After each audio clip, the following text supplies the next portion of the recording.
నమస్తే, welcome to two states report. ముందుగా తెలంగాణ అంశాలు చూద్దాం. ఈసారి మిస్ వరల్డ్ పోటీలకు తెలంగాణ ఆతిథ్యం ఇచ్చింది. హైదరాబాద్లో లాంఛనంగా పోటీలు మొదలయ్యాయి. పోటీ కోసం వచ్చిన సుందరీమణులు తెలంగాణలో ముఖ్యమైన ప్రదేశాల్లో పర్యటిస్తున్నారు. నిన్న నాగార్జున సాగర్లో బుద్ధవనం చూసి వచ్చి ఈరోజు చార్మినార్ ప్రాంతంలో పర్యటించారు. కాసేపు ఆ దృశ్యాలు చూద్దాం.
మిస్ వరల్డ్ కంటెస్టెంట్లు రేపు ఉమ్మడి వరంగల్ జిల్లా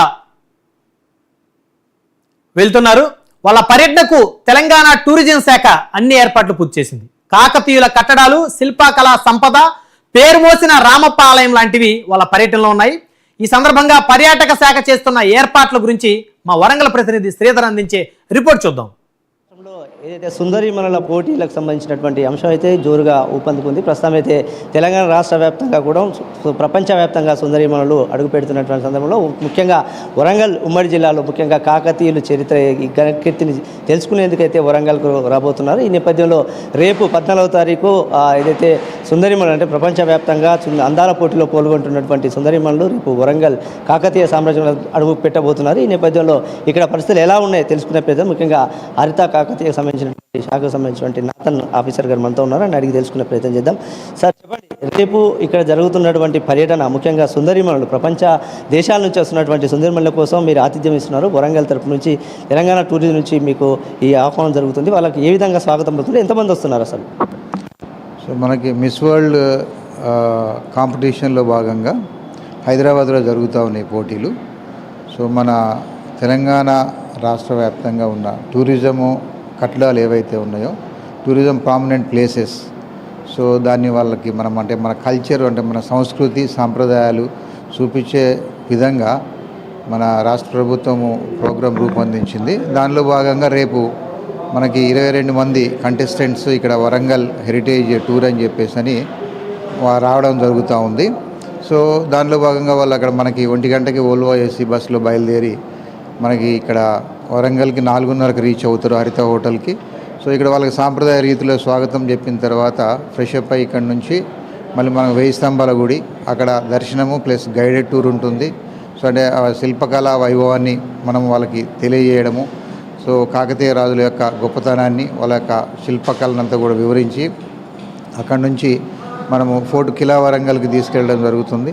కిలా వరంగల్లో కూడా ఆ యొక్క కళా సౌందర్యాన్ని మొత్తం కూడా చూపించేసి అక్కడ టూరిజం ఏర్పాటు చేసిన సౌండ్ అండ్ లైట్ షో మరియు సాంస్కృతిక భాగంగా పేర్ని డ్యాన్స్ ఏదైతే కాకతీయుల నృత్యం ఉంటుందో పేర్ని డ్యాన్స్ అనేది కూడా వాళ్ళకి ప్రదర్శించడం జరుగుతూ ఉంది. అక్కడ అయిపోయిన తర్వాత చివరికి 8 గంటలకు మళ్ళీ ఇక్కడ హరిత వచ్చేసి సో ఇక్కడ అంటే మన భోజనం చేసుకొని రాత్రి డిన్నర్ చేసుకొని ఇక్కడ నుంచి మళ్ళీ తిరిగి 9 గంటలకు హైదరాబాద్ బయలుదేరి వెళ్ళడం జరుగుతాము. సో వాళ్ళ భోజన విషయంలో వాళ్ళకి వివిధ ప్రాంతాల నుంచి వచ్చినారు, వివిధ దేశాల నుంచి వచ్చినారు, వాళ్ళకి ఐటమ్స్ వెరైటీ ఐటమ్స్ కానీ భోజన విషయంలో ఎలాంటి ప్రాముఖ్యత కల్పిస్తున్నారా? సో వాళ్ళ కాంటినెంటల్ మనం మెనూనే ఏర్పాటు చేస్తూ ఉన్నాము. అది సపరేట్గా మనకి ఈవెంట్ ఆర్గనైజర్స్ వాళ్ళు చూస్తూ ఉన్నారు. సో వాళ్ళ ప్రిపరేషన్ కానివ్వండి అదంతా కూడా ఫుడ్ ఇన్స్పెక్టర్ పర్యవేక్షణలో జరుగుతూ ఉంది. సో రేపు జరగబోయే పర్యటన ఏదైతే ఉందో ప్రధానంగా రామప్ప దేవాలయంలో ముఖ్యంగా పర్యాటకు సంబంధించినటువంటి అంశంలో ఏమేమి ప్రధానంగా ఉండబోతున్నాయి, ఏమేమి ప్రత్యేకతలు ఉండబోతున్నాయి? అంటే రామప్పకి వేరే గ్రూప్ వెళ్తూ ఉందండి, అది యూరోపియన్ గ్రూపు. మనకు వచ్చేది అమెరికన్ కాంటినెంటల్ గ్రూప్ వస్తూ ఉంది. సో రామప్పకి 35 మంది అక్కడ వేరే గ్రూప్ వెళ్తూ ఉన్నారు. వాళ్ళు డైరెక్ట్గా హైదరాబాద్ నుంచి బయలుదేరి రామప్పకు వెళ్ళడం జరుగుతూ ఉంది. ఇక్కడికి మన అమెరికన్ కాంటినెంటల్ గ్రూప్ ఇక్కడికి వస్తూ ఉన్నారు. సో వీళ్ళకి ఏదైనా టూర్ సపరేట్ ప్లాన్ చేసినాం. గ్రూపులుగా ఉన్నాయనుకోసం సో ప్రస్తుతానికి రేపు వచ్చేది మాత్రం 2 గ్రూపులు. సో మన వరంగల్ ప్లస్ రామప్ప. సో ఈ విధంగా ప్రధానంగా నాథన్ గారు చెప్తున్నటువంటి ప్రధాన అంశం ఏంటంటే తెలంగాణ రాష్ట్రంలో ముఖ్యంగా వరంగల్ సంబంధించినటువంటి కాకతీయుల ఘనకీర్తిని చరిత్రను అదేవిధంగా శిల్పకళ అనేది మాత్రం వరల్డ్ హెరిటేజ్ సిటీగా కూడా మనం తెలుసుకున్నటువంటి అంశాలను కూడా మనం గతంలో తీసుకున్నటువంటి 1000 పిల్లర్ టెంపుల్ అయితేనేమి, భద్రకాళి టెంపుల్ అయితేనేమి, కిలా వరంగల్ ఫోర్ట్కి సంబంధించినటువంటి సైట్గా కూడా మనం తెలుసుకొచ్చుకున్నాం. అయితే ప్రధానంగా ఇంకొకటి ఇక్కడ ఉన్నటువంటి 2 విభాగాలుగా విభజించబడినటువంటి రేపటి అంశంలో ఒకటి యునెస్కో వరల్డ్ హెరిటేజ్ సైట్ అని రామప్ప టెంపుల్ ఒకటి ఎంచుకోవడం జరిగింది. అయితే 2 విభాగాలుగా ఏర్పాటు చేసుకున్నటువంటి ఈ గ్రూపులో ఉన్నటువంటి సుందరీమణులు 2 విభాగాలు తీస్తారు. ఒకటి వరల్డ్ హెరిటేజ్ సిటీకి ఒక విభాగం వెళ్తే యునెస్కో వరల్డ్ హెరిటేజ్ సిటీకి 2వ విభాగం వెళ్ళేటువంటి ప్రణాళిక సందర్భం కనబడుతుంది. మొత్తంగా రేపు జరగబోయే ఏదైతే ప్రపంచ సుందరీమణుల వరంగల్ పర్యటనకైతే చేసినారు. ఇప్పటికే ఆతిథ్యం ఇచ్చేందుకు వరంగల్ హరిత కాకతీయ హోటల్లోనైతే వారికి ఆతిథ్యం ఇచ్చేందుకు వారికి వసతులు కల్పించేందుకైతే అన్ని ఏర్పాట్లను కూడా పూర్తి చేస్తున్నామని అధికారులు చెప్తున్నారు. ఇక ఆ తర్వాత రెండో అంశానికి వస్తే రామప్ప టెంపుల్ అంటే రేపు సాయంత్రం 5 గంటల ప్రాంతంలో ఇక్కడ నుంచి ప్రత్యేక ఒక బస్సు ద్వారా రామప్ప టెంపుల్కి చేరుకొని అక్కడ ఉన్నటువంటి శిల్పకళా సంపదను వారి నైపుణ్యాలు అంటే కాకతీయుల చరిత్రలో రామప్పకు సంబంధించిన ఒక ప్రత్యేక స్థానం ఉందనేది మాత్రం ఈ గతంలో యునెస్కో వరల్డ్ హెరిటేజ్ తర్వాత కూడా మనం తెలుసుకున్నాం. ఆ తర్వాత యునెస్కో గుర్తింపు కూడా సాధించుకున్నటువంటి సందర్భాలు కూడా ఉన్నాయి. ఆ తర్వాత దీన్ని ప్రపంచవ్యాప్తంగా గుర్తించే విధంగానైతే పెద్ద ఎత్తున ప్రచారం అయితే కొనసాగుతుంది. ఈ నేపథ్యంలో రేపు జరగబోయే ఏదైతే వరల్డ్ సంబంధించిన మిస్ ఎవరైతే ఉన్నారో వారికి సంబంధించినటువంటి అంశంలో పూర్తిగా ఇక్కడ ఉన్నటువంటి కాకతీయ చరిత్ర, వారికి సంబంధించినటువంటి కళా సంపద, దానికి సంబంధించినటువంటి ఘనకీర్తిని పూర్తి స్థాయిలో వివరించేందుకైతే ఇక్కడ ఉన్నటువంటి ఏర్పాట్లు అధికారులు చేస్తున్నారు. ప్రధానంగా ఉదయము ఏదైతే రేపు ఉదయము ఇక్కడికి చేరుకున్న తర్వాత రేపు సాయంత్రం ఇక్కడికి చేరుకునేందుకైతే అన్ని ప్రయత్నాలు కొనసాగిస్తున్నారు. రేపు దాదాపుగా 22 మంది బృందంతో ఏదైతే వివిధ దేశాలకు చెందినటువంటి సుందరీమణులు కంటెస్ట్ ఇక్కడికి రాబోతున్నారు. వాళ్ళందరి కోసం అన్ని ఏర్పాట్లు పూర్తి చేయడం స్వాగతం అంటే ఘనంగా అంటే వివిధ ప్రాంతాల్లో గిరిజన భాషలో వారికి సంబంధించినటువంటి కొన్ని నృత్యాలతో వారికి స్వాగతం పలికి ప్రత్యేకంగా కాకతీయ సామ్రాజ్య చరిత్ర దాని ఘనకీర్తిని కూడా వివరించే విధంగా ఒక్కొక్క అంశానికి ఒక్కొక్క కళాఖండానికి సంబంధించినటువంటి అంశాలతో వారికి స్వాగతం పలికే విధంగా అన్ని ఏర్పాట్లను పూర్తి చేశామని చెప్తున్నారు ఇక్కడ తెలంగాణ టూరిజం అధికారులు, అదే వరంగల్ అధికారులు. బీఆర్ఎస్ రాసిన స్క్రిప్ట్ బీజేపీ రాసిన స్క్రిప్ట్ బీఆర్ఎస్ చదువుతున్నాయని మంత్రి పొంగులేటి శ్రీనివాసరెడ్డి ఆసక్తికరమైన వ్యాఖ్యలు చేశారు. అయితే సహజంగానే బీఆర్ఎస్ బీజేపీ ఈ వ్యాఖ్యలను ఖండిస్తాయి. ఈ పరిస్థితి మీద మా రీజనల్ కోఆర్డినేటర్ చిర్రా రవి విశ్లేషిస్తారు. రవి, పొంగులేటి శ్రీనివాసరెడ్డి వ్యాఖ్యల మీద బీజేపీ బీఆర్ఎస్ ఎలా స్పందిస్తున్నాయి చెప్పండి. మంత్రి పొంగులేటి శ్రీనివాసరెడ్డి ఆసక్తికర వ్యాఖ్యానాలు చేశాడు. ఏదైతే టీఆర్ఎస్ పార్టీ బీజేపీ రెండు ఒకటే, ఒకరు స్క్రిప్ట్ రాస్తే మరొకరు చదువుతున్నారని చెప్పేసి ఆసక్తికరమైనటువంటి కామెంట్లు చేసిన నేపథ్యంలో ఇక్కడనే ఖమ్మం జిల్లా అధ్యక్షులు నెల్లూరు కోడిశ్వరరావు గారు ఉన్నారు. సార్ చెప్పండి, ప్రధానంగా తెలంగాణ రాష్ట్ర ప్రభుత్వం ప్రధానంగా ఏదైతే చేసిన పథకాలు ఇవన్నీ చేస్తుంటే వారవలేక ఏదైతే టీఆర్ఎస్ బీజేపీ రెండు కూడా ఒకటే ఉన్నాయి, ఒకళ్ళ స్క్రిప్ట్ ఒకళ్ళు చదువుతున్నారంటే ఆసక్తికరమైన కామెంట్ చేశారు. దాని పట్ల మీ స్పందన? తెలంగాణ గవర్నమెంటు ఏర్పడిన తర్వాత కళ్ళబుల్లి కబుర్లు చెప్పి అబద్ధాలు చెప్పి నేను గుంపు మేస్త్రిగా పనిచేస్తానని చెప్పిన రేవంత్ రెడ్డి గారి అబద్ధపు మాటలు నమ్మి తెలంగాణ ప్రజలు కాంగ్రెస్ పార్టీకి అధికారం కట్టబెట్టారు. ఆనాటి నుంచి ఈనాటి వరకు కూడా మీరు ప్రజలకు చేసింది ఏమైనా ఉందా? మీరు ఇచ్చినటువంటి 6 గ్యారంటీలు 44 అబద్ధ మోసాలని ఏదన్నా ఒక్కటన్నా మీరు అమల్లోకి తీసుకొచ్చారా? మొన్న ప్రెస్ మీట్ పెట్టి నా దగ్గర డబ్బులు లేవు, నన్ను నమ్మి ఎవ్వడూ అప్పు ఇచ్చే పరిస్థితి కూడా లేదని చెప్పుకునేటువంటి దిగజారిన పరిస్థితిలో తెలంగాణ గవర్నమెంటు రేవంత్ రెడ్డి గారు ఉన్నారు. మీ తప్పులను సరిదిద్దుకోకుండా ఎవరైతే కమిషన్లు మీకు ఇస్తారో వారికి కాంట్రాక్ట్లు ఇచ్చుకుంటూ కాంట్రాక్ట్ బిల్లును చేసుకునేటువంటి పరిస్థితిలో మీరున్నారు తప్ప ప్రజల దగ్గరకు వచ్చేసరికి, ఉద్యోగస్తుల దగ్గరకు వచ్చేసరికి ఖజానాలో డబ్బులు లేవు, మమ్మల్ని నమ్మి ఎవరు అప్పు ఇవ్వట్లేదు అంటున్నారు. మీకంటే పూర్తిగా మీరు అడ్మినిస్ట్రేషన్లో పూర్తి స్థాయిలో మీ ముఖ్యమంత్రి గారు, మంత్రులు పూర్తి స్థాయిలో విఫలమయ్యారనే దానికి ఇది సాక్షాత్ మీరే చెప్పుకున్నటువంటి వైనం. మీరంటారు Bharatiya Janata party BRS party ఒకటే అంటారు. అప్పుడున్నటువంటి టీఆర్ఎస్ పార్టీ కాంగ్రెస్ పార్టీ పొత్తు పెట్టుకుంది, పొత్తుల్లో ఉంది మీరు. ఆనాటి టీఆర్ఎస్తో కానీ ఈనాటి బీఆర్ఎస్తో కానీ ఏనాడన్నా భారతీయ జనతా పార్టీ పొత్తు పెట్టుకుందా? భారతీయ జనతా పార్టీ సింగిల్గానే పోటీ చేసి ప్రతి ఎన్నికల్లో మీతో తలపడింది. నేషనల్ పార్టీలో ప్రాంతీయ పార్టీల్లోకి ఏనాడైనా ఒక సారూప్యత కానీ పొత్తు కానీ లేకపోతే వాళ్ళతో మేము అనుకూలంగా ఉన్నది కానీ ఒక్కటన్నా మీరు చూపిస్తారా? మీకు పాలన చేతగాక మీ పాలనపై పోరాటం చేసినటువంటి భారతీయ జనతా పార్టీ పైన బురద జల్లే కార్యక్రమం ఇప్పటికైనా మీరు ఆపుకోవాలని చెప్తున్నాను. అదే విధంగా ఏదైతే ఆపరేషన్ సింధూరు విజయవంతంగా ముగిసిందంటున్నారో దీని పట్ల దేశంలో ఉన్నటువంటి ప్రజల స్పందన ఎలా ఉంది? దాన్ని మీరు సక్సెస్ అని భావిస్తున్నారు? దేశ ప్రజలు అందరూ కూడా మోడీ గారు ఏదైతే నిర్ణయం తీసుకున్నారో, మన జవాన్లు ఏదైతే పహల్గాం ఉగ్రవాదులు మొత్తం అడిగి మరీ బట్టలిప్పి మర్మంగాలను చూసి హిందూ అనే ప్రతి ఒక్కరిని కూడా వారి యొక్క భార్యల ముందల, తల్లుల ముందల, స్త్రీల ముందల కాల్చి చంపి మీరు మోడీ గారికి చెప్పుకోండి అనే మాట ఏదైతే అన్నారో దానికి ప్రతిస్పందిస్తూ భారతదేశాన్ని పరిపాలించేటువంటి 52 ఇంచుల ఛాతి గల ఒక సింహం ధీటుగా ఆపరేషన్ సింధూర్తో ఏదైతే మా తల్లి నుదట సింధూరాన్ని తుడిచారో అటువంటి ఇస్లామిక్ తీవ్రవాదుల మీద ఆపరేషన్ సింధూర్ 1, సింధూర్ 2 కంటిన్యూ అవుతూనే ఉంది. ధీటుగా బదులిచ్చారు. వారికి భారతదేశం యొక్క ప్రజలందరూ కూడా మోడీ గారి ప్రభుత్వానికి, జవాన్లకి పూర్తి స్థాయిలో హృదయపూర్వక అభినందనలు తెలియజేసిన ఘట్టం మనం చూస్తూనే ఉన్నాం. ఏదైతే ఆపరేషన్ సింధూరు ఏదైతే ఇది సక్సెస్ అవుతుంది, ఇంకా కొనసాగుతుంది, ఏదైతే కేంద్ర ప్రభుత్వం ఖచ్చితంగా ఇస్లామిక్ తీవ్రవాదాన్ని అణిచివేస్తుందని చెప్పేసి, దాంతోపాటుగా తెలంగాణ రాష్ట్ర ప్రభుత్వం కూడా ఇచ్చిన హామీలు నిలబెట్టుకోవట్లేదని చెప్పేసి బీజేపీ ఖమ్మం జిల్లా అధ్యక్షులు నెల్లూరు కోటేశ్వరరావు గారు చెప్తున్నారు. Over to studio. రైట్, ఇక ఏపీ అప్డేట్ చూద్దాం. ఇంకో వారం రోజుల్లో అంటే 20వ తేదీ అమరావతిలోని సచివాలయం వేదికగా ఏపీ మంత్రివర్గం కీలక సమావేశానికి సిద్ధమవుతుంది. జూన్ 12 నాటికి కూటమి ప్రభుత్వం ఏర్పడి ఏడాది పూర్తవుతున్న సందర్భంగా ఈ సంవత్సర కాలంలో ప్రభుత్వం అమలు చేస్తున్న సంక్షేమ పథకాలు, చేస్తున్న అభివృద్ధి కార్యక్రమాలను సమీక్షించడానికి ప్రాధాన్యత ఇవ్వబోతున్నారు. అమరావతి నుంచి మా సీనియర్ కరెస్పాండెంట్ కొండలరావు ఏం చెప్తారో చూద్దాం. కొండలరావు, వచ్చే వారం జరిగే కేబినెట్ మీటింగ్ ప్రధానంగా ఏ విషయాలు చర్చిస్తుందో అంటారు?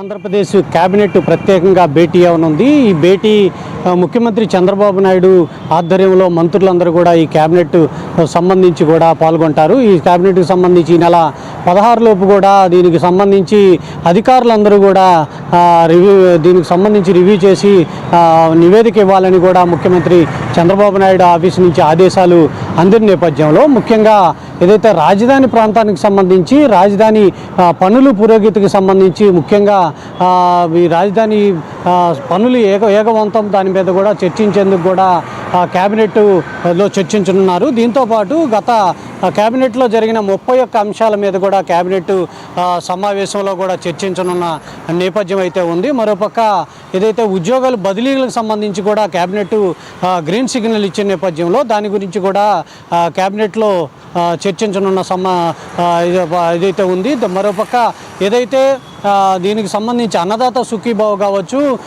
దీనికి సంబంధించి కేంద్ర ప్రభుత్వం ప్రతిష్టాత్మకంగా తీసుకున్న అన్నదాత సుఖీభావ్కి సంబంధించి కూడా కేబినెట్లో కూడా చర్చించున్న నేపథ్యం అయితే మరి ఉంది. ఇదేదైతే రాజధానికి సంబంధించి పెట్టుబడులకు సంబంధించి ఏదైతే ఉందో దీనికి సంబంధించి కూడా కేబినెట్లో చర్చ జరగనుంది. ఏదైతే పెట్టుబడి రాజధానికి సంబంధించి కూడా ఇది ఏదైతే దానికి సంబంధించి ఉన్న నేపథ్యంలో ఇవన్నీ కూడా కేబినెట్లో చర్చించిన నేపథ్యంలో మరోపక్క రాష్ట్ర ప్రభుత్వం జూన్ 12కి కూడా రాష్ట్ర ప్రభుత్వం ఏర్పడి సంవత్సరం అయిన నేపథ్యంలో ఈ సంవత్సరానికి సంబంధించి ఏదైతే సూపర్ సిక్స్కి సంబంధించి కావచ్చు ఇవన్నీ కూడా పథకాలు ఎలా అమలు అవుతున్నాయి అనే దాని మీద కూడా ఒక చర్చ జరగనుంది. ప్రత్యేకంగా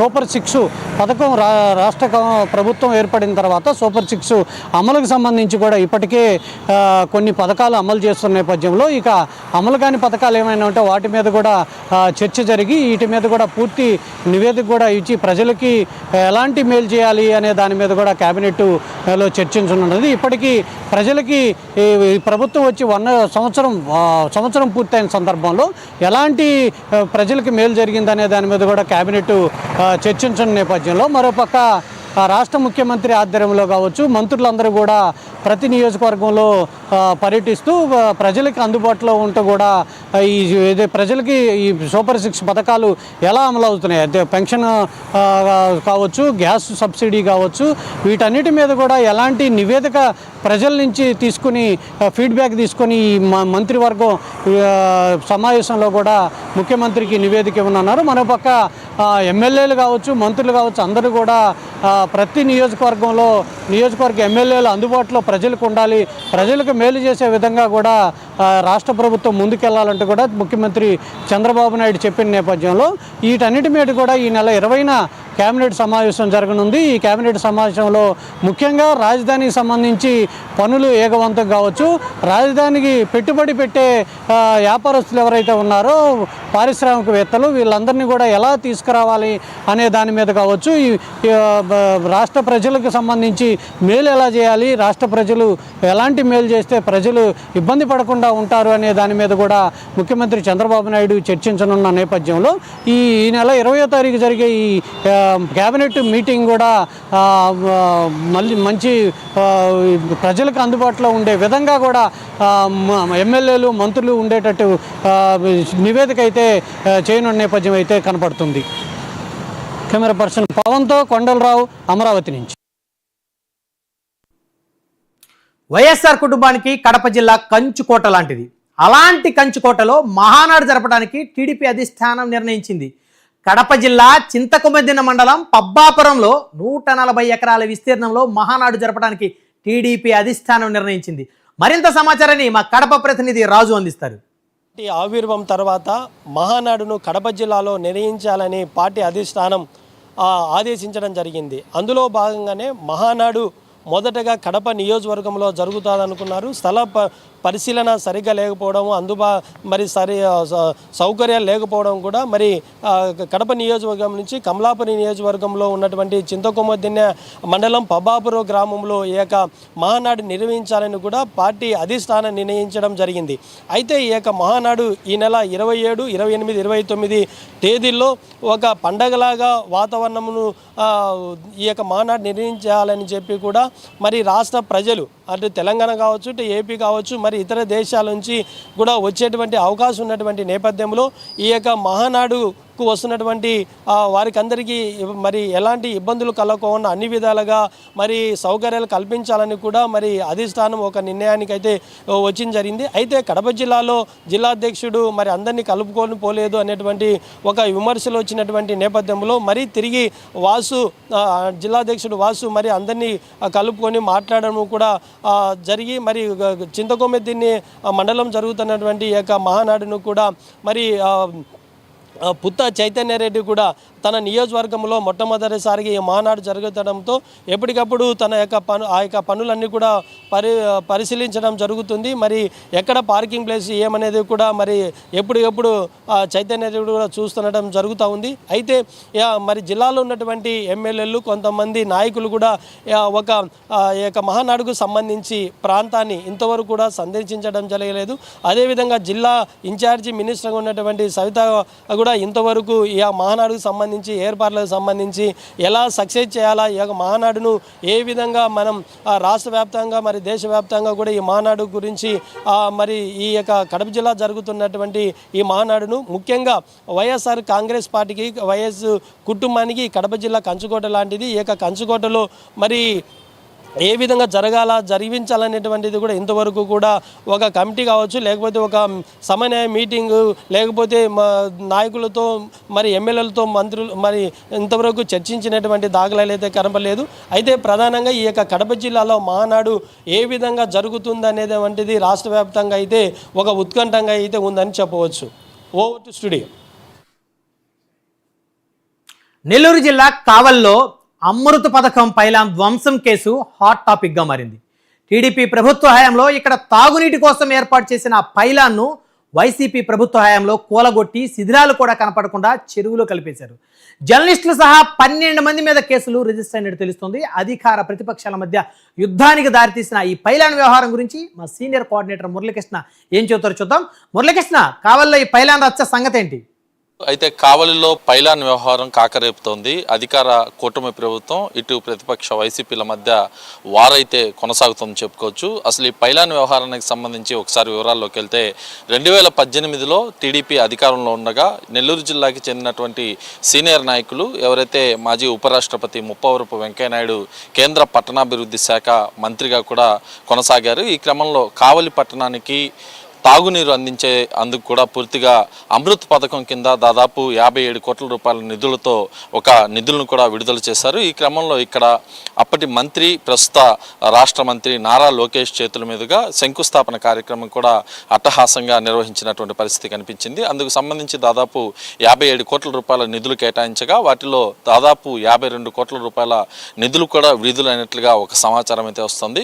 అయితే అందుకు సంబంధించినటువంటి పైలాన్ను 2018లో తెలుగుదేశం పార్టీ హయాంలో కూడా ప్రారంభించడంతో ఆ తర్వాత అంటే దాదాపు 2020లో ఇటు 2019లో వైసీపీ అధికారంలోకి రావడం, 2020 ఏప్రిల్ 10వ తేదీన అర్ధరాత్రి ఈ పైలాన్ కూడా పూర్తి స్థాయిలో ధ్వంసమైంది. ఎవరైతే గుర్తు తెలియని దుండగులు అర్ధరాత్రి సమయంలో ఒక్కసారిగా కూడా ఈ పైలాన్ దగ్గరికి వచ్చి దీన్ని ధ్వంసం చేసి అందుకు సంబంధించినటువంటి శిథిలాలన్నింటినీ కూడా తీసుకెళ్లి సమీపంలో ఉన్నటువంటి ముసునూరు మందాటి చెరువులో కూడా ఇందుకు సంబంధించినటువంటి శిథిలాలను పైలాన్ను కూడా కలిపేసిన పరిస్థితి కనిపించింది. నిద్రలేసి చూసేసరికి అక్కడ పైలాన్ కాదు కదా, అందుకు సంబంధించినటువంటి ఎటువంటి ఆధారాలు కూడా లభ్యం కాలేదు. మరోవైపు ఉదయం వరకే అక్కడ స్థానికంగా ఉన్నటువంటి కొంతమంది విలేకరుల దీంట్లో దాదాపు ప్రెస్ క్లబ్ ఏర్పాటు కోసం శంకుస్థాపన కార్యక్రమాన్ని కూడా అప్పటి ఎమ్మెల్యే రామిరెడ్డి ప్రతాప్ రెడ్డి చేతుల మీద కూడా కొనసాగాయి. అయితే అప్పట్లో మున్సిపల్ కమిషనర్ ఫిర్యాదు మేరకు ఎవరైతే పోలీసులు కేసులు నమోదు చేసినప్పటికీ ఈ కేసులంతా కూడా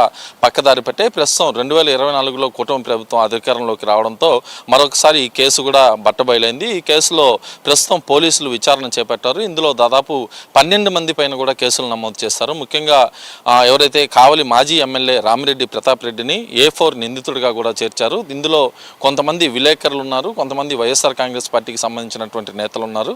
వీళ్ళందరినీ కూడా పోలీసులు దాదాపు కొంతమందిని అరెస్ట్ చేసి ఇప్పటికే కోర్టులో హాజరుపరచగా వాళ్ళని రిమాండ్కి కూడా పంపించింది. ప్రస్తుతం రిమాండ్లో కూడా కొంతమంది ఉన్నారు. అయితే వీరందరినీ విచారించినటువంటి నేపథ్యంలో అనేక విషయాలు విస్తుపోయే విషయాలు కూడా బయటకు వచ్చాయి. ఏదైతే అర్ధరాత్రి సమయంలో ఎవరైతే మాజీ ఎమ్మెల్యే రామిరెడ్డి ప్రతాప్ కుమార్ రెడ్డి నేతృత్వంలో ఇక్కడికి వచ్చినటువంటి కొంతమంది వ్యక్తులు ఇక్కడ పూర్తిగా పైలాన్ అంతా కూడా తీసేసి ఆ పైలాన్ స్థానంలో ఉన్నటువంటి శిథిలాలన్నింటినీ కూడా మందాటి చెరువులో కలిపేశారు. ఎవరినైతే విచారించినటువంటి పోలీసులు ఈ నిందితులైనటువంటి నిందితుల్లో కొంతమందిని పోలీసులు విచారించగా అనేక విషయాలు వాస్తవాలు కూడా బట్టబయలాయి. ఇప్పటికే మాజీ ఎమ్మెల్యేని ఇందులో A4 నిందితుడిగా చేర్చడంతో ఆయన ముందస్తు బెయిల్కి ఇటు కోర్టులో కూడా అప్పీల్ చేసుకొని ముందస్తు బెయిల్ తెచ్చుకున్నారు.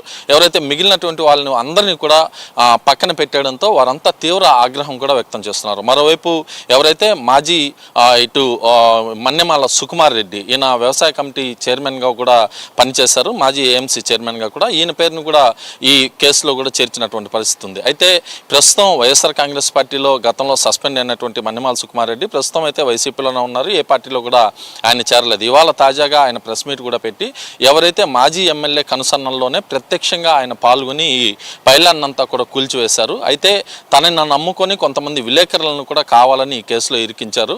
అయితే వారందరినీ కూడా ఇవాళ బెయిల్ వాళ్ళకి ఇప్పించకుండా కేవలం తనకి మాత్రమే బెయిల్ తెచ్చుకొని కేవలం రాజకీయాలు, కక్షపూరిత రాజకీయాలను అయితే ఎవరైతే రామిరెడ్డి ప్రతాప్ కుమార్ రెడ్డి వ్యవహరిస్తున్నటువంటి పరిస్థితి ఉంది. అయితే ప్రస్తుత ఎమ్మెల్యే ఎవరైతే కావ్య కృష్ణారెడ్డి ఉన్నారో కావ్య కృష్ణారెడ్డి మాత్రం ఇందులో ఎవరైతే గతంలో పైలాన్ని కూల్చేస్తున్నటువంటి కేసులో ఎవరైతే ఉన్నారో వాళ్ళపైన మాత్రం చర్యలు తీసుకోవాలని చెప్పి ఇప్పటికే కోరారు. అయితే రామిరెడ్డి ప్రతాప్ కుమార్ రెడ్డి మాత్రం ఆ రోజు ఎవరినైతే పూర్తిగా దగ్గరుండి జర్నలిస్టులకు సంబంధించినటువంటి వర్గీయుల్లో 2 వర్గాలని విభజించి ఒక వర్గం ద్వారా ఇక్కడ ప్రెస్ క్లబ్ ఏర్పాటు కోసం రాత్రి ఈ పైలాన్ అంతా కూడా కొంతమంది వ్యక్తుల చేత కులిపించేస్తారని చెప్పి ఆరోపణలు కూడా చేస్తున్నారు. ఆయన వరకు మాత్రం బెయిల్ తెచ్చుకొని మిగతా ఎవరిని కూడా పట్టించుకోవట్లేదని చెప్పి ఒక ఆరోపణ ఉంది. ఈ నేపథ్యంలో వైఎస్ఆర్ కాంగ్రెస్ పార్టీకి సంబంధించినటువంటి శ్రేణులన్నీ కూడా రామిరెడ్డి ప్రతాప్ రెడ్డి మీద తీవ్ర స్థాయిలో ఆగ్రహం అయితే వ్యక్తం చేస్తున్నాయి. ప్రస్తుతం పైలాన్ అంశం అయితే ఒక చర్చకైతే దారితీసిందని చెప్పుకోవచ్చు. వాస్తవానికి ఈ పైలాన్ అయితే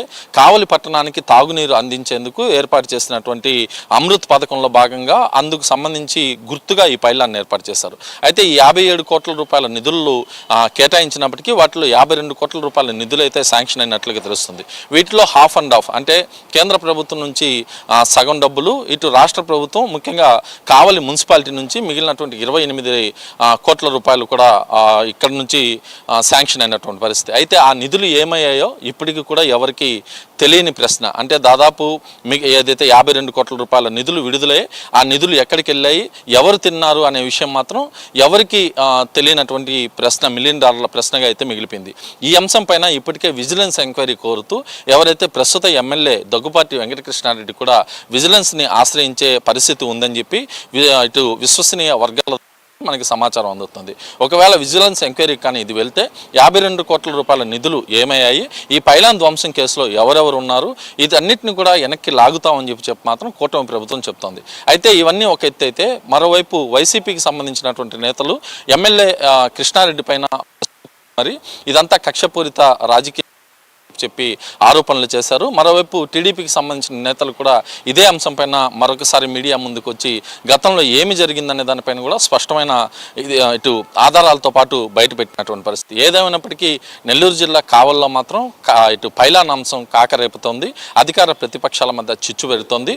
ఎవరైతే మాజీ ఎమ్మెల్యే రామిరెడ్డి ప్రతాప్ రెడ్డి ఉన్నారో ఆయన కేవలం జర్నలిస్టుల మధ్య 2 వర్గాలను ఏర్పాటు చేసి ఒక వర్గాన్ని తనకి అనుకూలంగా వాడుకొని వాళ్ళకి పలు రకాల స్థలాలు ఇస్తామని ఇతరత్ర అంశాలను ఆశపెట్టి ఈ పైలాన్ కేసు ఏదైతే కూల్చివేత సమయంలో వాళ్ళందరినీ కూడా అక్కడికి పిలిచినట్లుగా ప్రస్తుత మాజీ ఏఎంసీ చైర్మన్ సుకుమార్ రెడ్డి కుమార్ రెడ్డి కూడా ఆరోపిస్తున్నారు. ఏ విధమైనప్పటికీ కూడా ఈ కేసు ఎంత దూరం వెళ్తుంది, ఒకవేళ విజిలెన్స్ దగ్గరికి కనుక ఈ కేసు వ్యవహారం 52 కోట్ల రూపాయలకు సంబంధించినటువంటి వ్యవహారంగానే వెళ్తే ఎవరెవరి పైన చర్యలు తీసుకుంటాయనేది మాత్రం హాట్ టాపిక్గా మారింది. ఇది నెల్లూరు జిల్లాలోని కావలిలో అమృత్ పైలాన్ కూల్చివేత అందుకు సంబంధించినటువంటి ధ్వంసం కేసులో తాజా పరిస్థితి. వీడియో జర్నలిస్ట్ వంశీతో కలిసి మురళీకృష్ణ, 99 టీవీ, నెల్లూరు జిల్లా కావలి నుంచి. తెలుగు రాష్ట్రాలకు భారత వాతావరణ శాఖ చల్లటి కబురు అందించింది. ఏడాది ఋతుపవనాలు కాస్త ముందుగానే వస్తాయని చెప్పింది.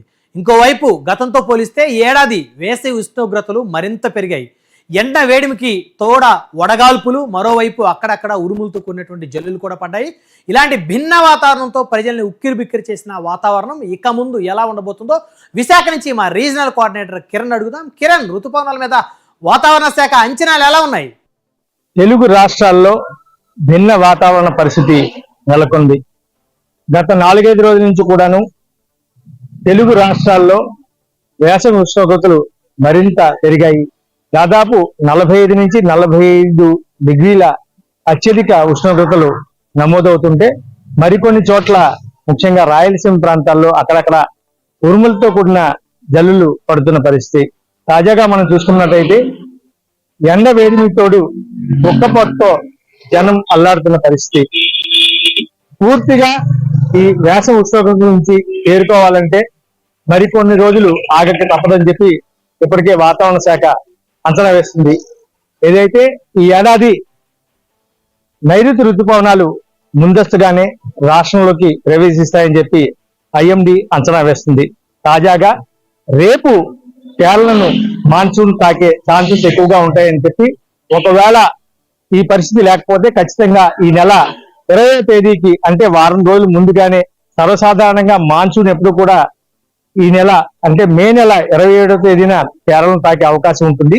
దీనికి కారణం పసిఫిక్ లో ఉన్నటువంటి ఉష్ణోగ్రతలు సానుకూలంగా ఉన్న నేపథ్యంలో ఇటు దక్షిణ అండమాన్తో పాటు అటు ఆగ్నేయ బంగాళాఖాతాన్ని ఆనుకుని ఉన్నటువంటి నికోబార్ దీవుల వద్ద రేపు 13వ తేదీన మాన్సూన్ ఎంటర్ అవుతుందని చెప్పి, తదనంతరం ఈ నెల 27న కేరళను తాకి క్రమేణా ఇటు రాయలసీమ, అలాగే ఉత్తర కోస్తా, మరోవైపు దక్షిణ కోస్తాతో పాటు అటు తెలంగాణలో కూడా మాన్సూన్ విస్తరించే అవకాశం ఉందని చెప్పి, జూన్ ఫస్ట్ వీక్ కల్లా పూర్తి స్థాయిలో ఆంధ్రప్రదేశ్ లో మాన్సూన్ ప్రభావం స్పష్టంగా ఉంటుందని చెప్పి వాతావరణ శాఖ అంచనా వేస్తుంది.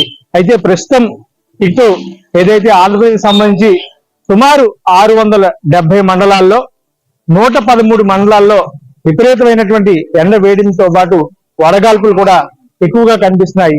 తాజాగా ఈ రోజు పరిస్థితి మనం చూసుకున్నట్టయితే దాదాపు 45 డిగ్రీల అత్యధిక ఉష్ణోగ్రత నమోదైనట్టుగా ఇటు విశాఖ జిల్లాతో పాటు అటు శ్రీకాకుళం, మరోవైపు విజయనగరం జిల్లా, ఇంకో పక్క అల్లూరు జిల్లాతో పాటు పార్వతీపురం, మన్యం జిల్లాలో కూడాను ఉష్ణోగ్రతల ప్రభావం చాలా స్పష్టంగా కనిపిస్తుంది. ఏదైతే రేపు ఈ మాన్సూన్ పూర్తి స్థాయిలో విస్తరిస్తున్న నేపథ్యంలో ఇటు ఈ నెల కేరళను 20వ తేదీన తాకుతూ క్రమేణా ఇటు ఆంధ్రప్రదేశ్, అదేవిధంగా తెలంగాణ రాష్ట్రాల్లో కూడాను జూన్ మొదటి వారంలో ఖచ్చితంగా మాన్సూన్ ఎంటర్ అవుతుందని చెప్పి వాతావరణ శాఖ అంచనా వేస్తుంది. ఇక ఈ మాన్సూన్ ఎంటర్ అయిన తర్వాత ఈ ఏడాది అత్యధికంగా వర్షపాతం నమోదయ్యే అవకాశం ఉంటుందని చెప్పి వాతావరణ శాఖ చెప్తుంది.